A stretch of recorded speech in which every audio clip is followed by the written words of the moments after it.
y'all. We're coming to the crock pot this morning. This is going to be a Chick-fil-A sauce casserole. I've already sprayed my crock pot, got it cut on. I put the potatoes in the bottom, and my chicken I forgot to dethaw. I defrosted it just a little bit, stuck it on top of the potatoes because I figured it'll be fine.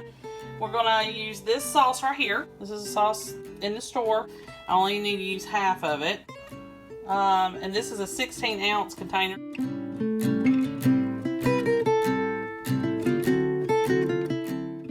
The next thing is you need some cream cheese, and you'll need a whole 8-ounce brick of that. You need to cube it. And we're going to put some bell pepper. And this is frozen from my garden, but you can use fresh.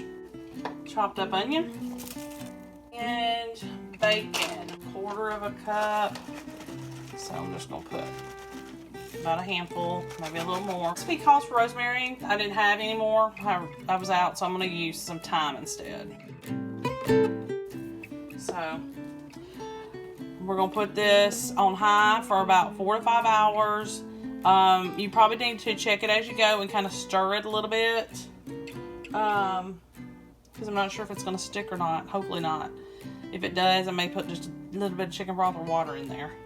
Alright, I'll see you back here in a few hours.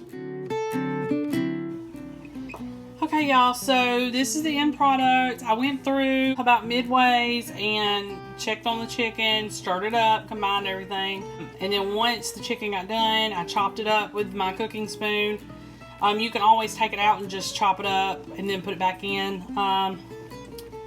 It tastes really good. It's got a little bit of a sweet taste to it, but pretty easy. It cooked itself. I didn't have to fool with it all day.